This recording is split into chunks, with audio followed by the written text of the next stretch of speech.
Hello everyone, welcome back to Ninja Prep physics. मेरा नाम है कपिल गोयल और आज के लेक्चर में हम पढ़ने वाले हैं primitive unit cells of BCC lattice and FCC lattice.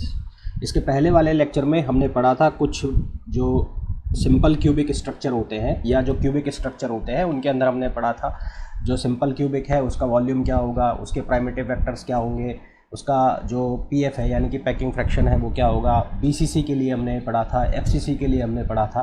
तो वहाँ पर हमने ये लैटिस प्राइमिटिव यूनिट सेल्स भी पढ़े थे, प्राइमिटिव वेक्टर भी पढ़े थे, पर वहाँ पर हमने इनका डेरिवेशन नहीं किया था और मैंने कहा था कि इनको मैं नेक्स्ट लेक्चर में आपको बताऊँगा कि किस तरह से ये फाइंड आउट किए जाते हैं। तो आज के लेक्चर में सिर्फ और सिर्फ हम ये पढ़ेंगे कि जो बीसीसी लैटिस है और जो एफसीसी लैटिस है उसके अंदर ये जो प्राइमिटिव वेक्टर्स हैं और ये जो प्राइमिटिव यूनिट सेल बनती है इसका जो वॉल्यूम है वो किस तरह से फाइंड आउट किया जाता है। ठीक है, तो चलिए स्टार्ट करते हैं आज का लेक्चर। तो सबसे पहले तो अगर हम बात करें तो मैं आपको एक चीज़ और रिकॉल करा दूं। एक चीज़ हमने पढ़ी थी प्राइमिटिव सेल्स और नॉन प्राइमिटिव सेल्स, है ना। तो एक तो हमने पढ़ा था प्राइमिटिव और एक हमने पढ़ा था नॉन प्राइमिटिव। तो प्राइमिटिव का मतलब क्या था? प्राइमिटिव का मतलब ये था कि जिसमें जितने भी जो लैटिस हैं वो सारे के सारे कहाँ पर है? कॉर्नर पॉइंट्स के ऊपर है।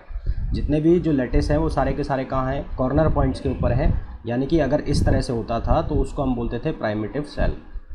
जितने भी लैटिस थे वो सारे के सारे कहाँ होते थे? कॉर्नर पॉइंट्स पर। कॉर्नर पॉइंट्स का मतलब यहाँ हो, है ना।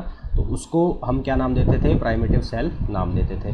परंतु जब मैं बीसीसी स्ट्रक्चर की और एफसीसी स्ट्रक्चर की बात करता हूँ तो मेरे को दिखता है कि बीसीसी स्ट्रक्चर में एक जो लैटिस पॉइंट है वो कहाँ पे आ रहा है? बीच में आ रहा है, बॉडी के सेंटर में आ रहा है। इसी तरह से एफसीसी स्ट्रक्चर में भी एक जो लैटिस है, जो लैटिस जो है वो कहाँ पर आ जाते हैं? बॉडी की सरफेस के ऊपर आ जाते हैं। जितनी भी सरफेस है, 6 सरफेस है, तो 6 की 6 सरफेस के ऊपर लैटिस आ जाते हैं। तो इसका मतलब जो बीसीसी स्ट्रक्चर है और जो एफसीसी स्ट्रक्चर है दोनों ही क्या होती है? नॉन प्राइमिटिव होती है। ठीक है, दोनों की दोनों क्या होती हैं? नॉन प्राइमिटिव होती हैं। अब हमें क्या करना होता है? हमें करना होता है इन्हें कन्वर्ट प्राइमिटिव के अंदर। हमें इन नॉन प्राइमिटिव जो सेल्स हैं इनको कन्वर्ट करना है प्राइमिटिव के अंदर।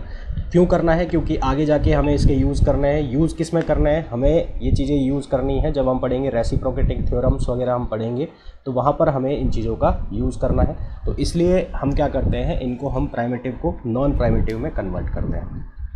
नॉन प्राइमिटिव को प्राइमिटिव में कन्वर्ट करते हैं। तो उसको कन्वर्ट करने के लिए हमें क्या करना पड़ेगा? हमें ये वाला जो लैटिस पॉइंट है इसका यूज़ करके हमें एक प्राइमिटिव सेल बनानी पड़ेगी।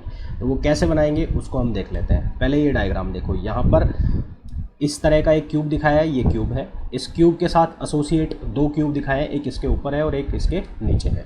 तो ठीक वैसा ही क्यूब मैंने यहाँ पर बनाया हुआ है। एक ये मेरा जो येलो कलर से दिख रहा है ये मेन क्यूब है।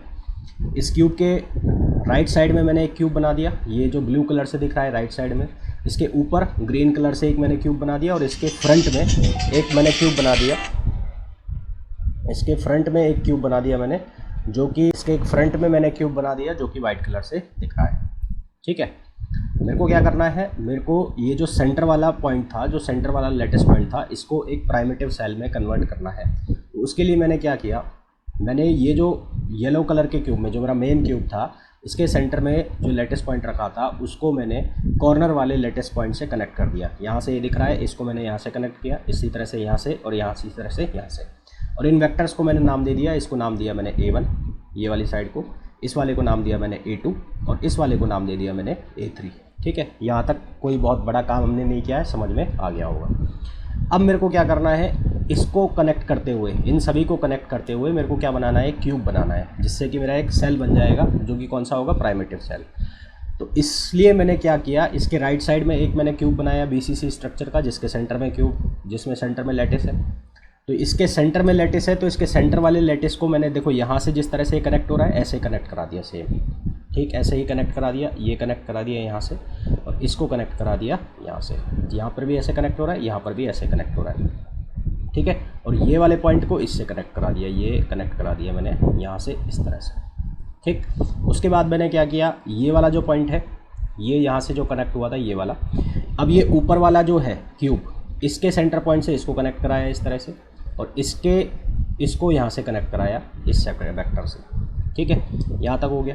फिर उसके बाद क्या किया मैंने, ये वाले पॉइंट को यहाँ से कनेक्ट कराया ऐसे, ये वाले पॉइंट को यहाँ से इस तरह से कनेक्ट कराया और फिर इसको मैंने इस तरह से कनेक्ट कराया। तो मैंने क्या देखा, मेरे को क्या दिखने में आ रहा है कि जब मैंने इसका पूरा आपस में सब पॉइंट्स को कनेक्ट कराया, जो भी सेंटर पॉइंट्स थे, सेंटर पॉइंट्स को और कॉर्नर पॉइंट्स की हेल्प से मैंने क्या बना लिया, एक प्राइमिटिव सेल बना लिया।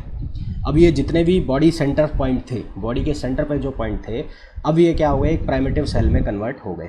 यानी कि अब अगर मैं इस सेल को ध्यान से देखूं तो सारे के सारे जो लेटेस्ट पॉइंट हैं वो एक सेल के कॉर्नर पर हैं, उसके बीच में या कॉर्नर के अलावा कहीं पर भी नहीं है। तो मेरे को क्या मिल गया, एक मेरे को प्राइमिटिव सेल मिल गया। ठीक है, अब इस प्राइमिटिव सेल का मेरे को वॉल्यूम चाहिए और मेरे को क्या चाहिए, इसकी लोकेशन चाहिए, मेरे को कौन सा पॉइंट कहाँ पर है। तो उसको निकालने के लिए मैंने क्या किया, ये मैंने एक्सिस लिया हुआ था, ये मेरे कोऑर्डिनेट एक्सिस है, मान लो यहाँ पर है, तो यहाँ वाले पॉइंट्स को मैं बाहर दिखा रहा हूँ ऐसे। तो ये कौन सी डायरेक्शन x, ये कौन सी डायरेक्शन y और ये कौन सी डायरेक्शन z। तो यहाँ पर यूनिट वेक्टर क्या होगा i कैप, यहाँ पर यूनिट वेक्टर क्या होगा j कैप और यहाँ पर यूनिट वेक्टर क्या होगा k कैप। तो इनकी ये पॉजिटिव डायरेक्शन है, इनके ऑपोजिट डायरेक्शन क्या होगी, इनकी नेगेटिव डायरेक्शन होगी। क्योंकि क्यूब है तो क्यूब की साइड सब सारी क्या होंगी, सेम होंगी। मैं मान लेता हूँ साइड कितनी है, a है। ठीक है, कितनी साइड है, a है।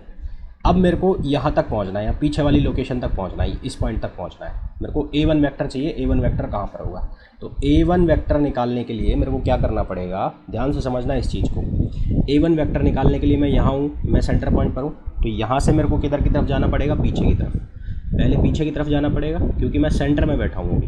पीछे की तरफ कितना जाना पड़ेगा, ये बॉडी के सेंटर में पॉइंट है, यानी कि बॉडी की साइड a है, तो पीछे कितना चल रहा हूँ मैं, a/2 चल रहा हूँ। ठीक है, कितना चल रहा हूँ, a/2। तो यहाँ वाले इस फेस पर भी अगर मैं आया हुआ हूँगा तो कहाँ पे आया हूँगा, सेंटर में। फिर यहाँ से मेरे को किधर चलना पड़ेगा, राइट में चलना पड़ेगा, ऐसे राइट में चलना पड़ेगा। राइट में भी कितना चलना पड़ेगा, a/2।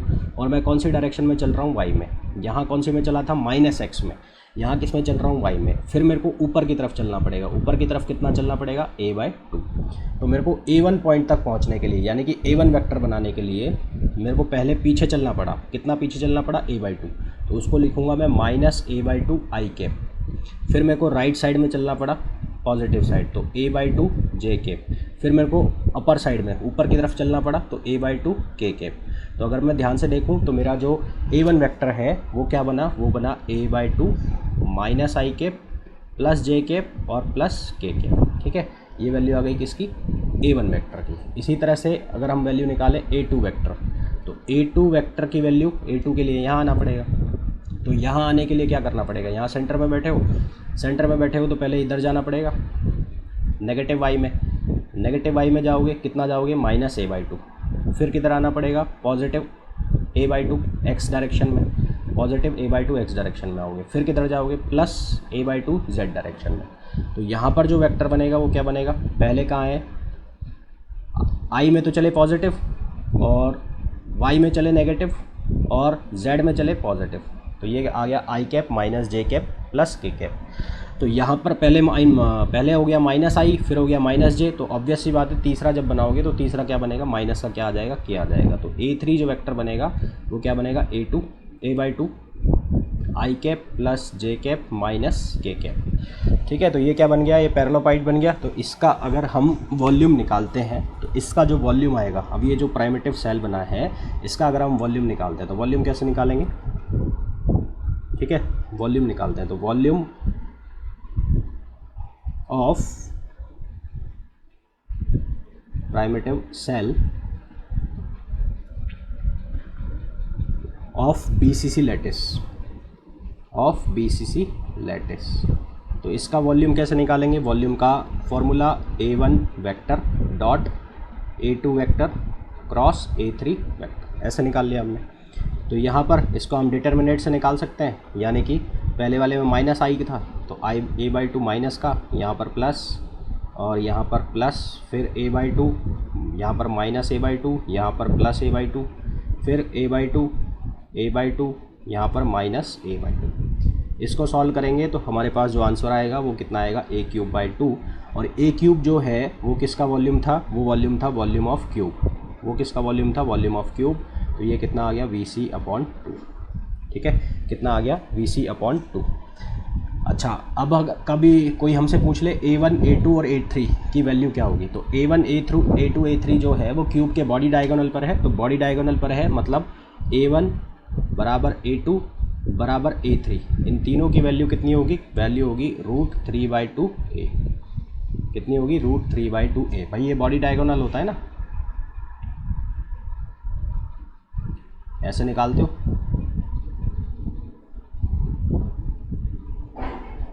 तो यहाँ से और ये कॉर्नर वाली, ये वाली फेस को मिलाओगे तो बॉडी डायगोनल है, और ये पॉइंट है यहाँ पर, तो ये जो डिस्टेंस हो गई ये कितनी हो गई? √3/2a।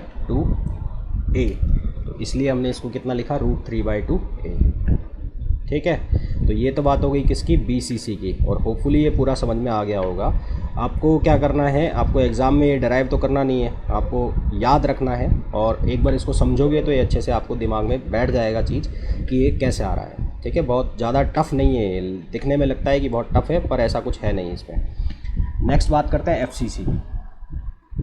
FCC की अगर हम बात करें तो जैसा कि मैंने आपको कहा था, FCC के लिए इसके हर एक सरफेस के ऊपर एक लेटेस्ट पॉइंट होगा। जैसे यहाँ दिख रहा है 1 2 3 4 5 6, तो 6 सरफेस है, तो 6 की 6 सरफेस पर लेटेस्ट पॉइंट्स हो गए।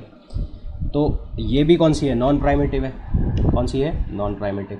तो इस नॉन प्राइमेटिव को किस में कन्वर्ट करना है? प्राइमेटिव में कन्वर्ट करना है, जैसा कि यहाँ पर किया हुआ है। तो इसको प्राइमेटिव में कन्वर्ट करने के लिए क्या किया हमने यहाँ पर कोई रेफरेंस ले लिया, ये रेफरेंस ले लिया मैंने, ऐसे ये रेफरेंस ले लिया, ऐसे रेफरेंस ले लिया। ठीक है, ये एक्स एक्सिस,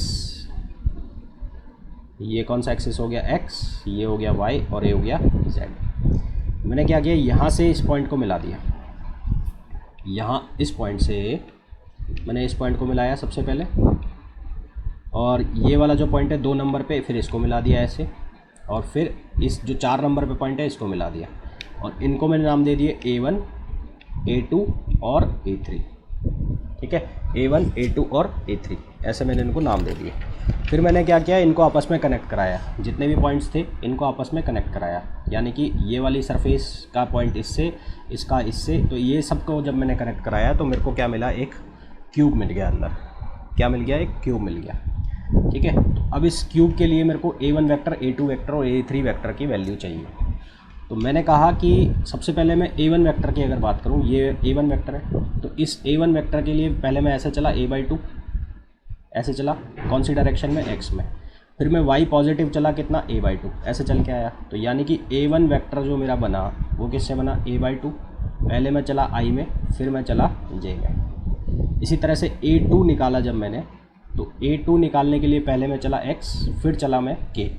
तो A/2 पहले मैं चला I में, फिर चला मैं K के में। ठीक है, फिर मैं निकाल रहा हूँ A3। A3 कहाँ पे? यहाँ पे। तो पहले मैं चलूँगा ऐसे Y में, और फिर चलूँगा मैं K में। तो A3 निकाल रहा हूँ मैं, तो उसके लिए क्या लिखूँ? यहाँ लिख देता हूँ A3 वेक्टर, वो बनेगा कैसे? A/2,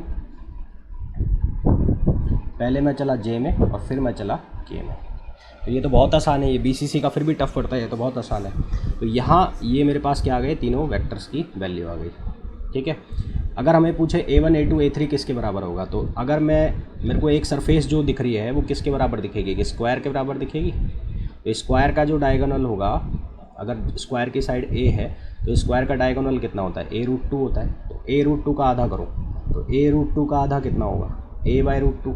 तो A/√2 होगी हर वेक्टर की वैल्यू, यानी कि A1 बराबर A2 बराबर A3। इन तीनों के जो मैग्नीट्यूड हैं वो कितने होंगे? A/√2 होंगे। ठीक है, कितने होंगे? A/√2।